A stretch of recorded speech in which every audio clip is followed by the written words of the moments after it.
लगे छी अपने सबके मिथिला संस्कार पर स्वागत करे छी। एकटा मेहसमानी दै छी भोला बाबा के, नचारी मेहसमानी ऐसे सुनू।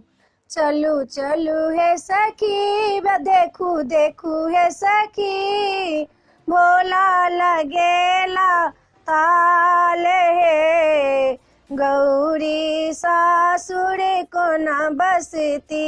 चलू चलू हे सखी देखू देखू हे सखी, भोला लगेला ताल हे, गौरी सासुर कोना बसती।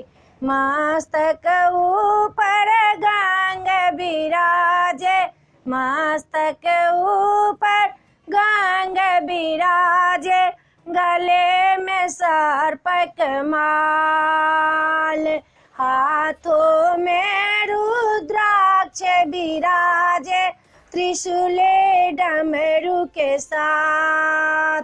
चलू चलू हे सखी भागू भागू हे सखी, भोला लगेला ताल हे, गौरी सासुर कोना बसती। चलू चलू हे सखी देखू देखू हे सखी, भोला लगेला ताल हे, गौरी सासुर कोना बसती।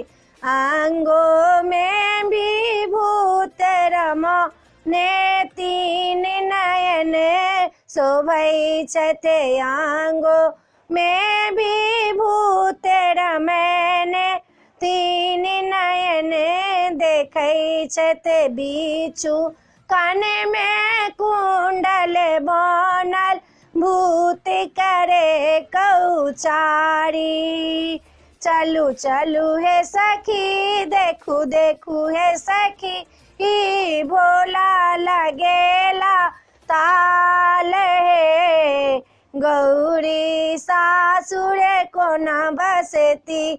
चलू चलू हे सखी देखू देखू हे सखी, भोला लगेला ताल हे, गौरी सासुर कोना बसती। वीडियो में अच्छा लगा अपने सबके ई मेहसमानी नचारी निक लागत तो चैनल के सब्सक्राइब करो नहीं बिसरबे, जरूर सब्सक्राइब करबे, जरूर लाइक करबे, कहबे जरूर। जय मिथिला जय माँ।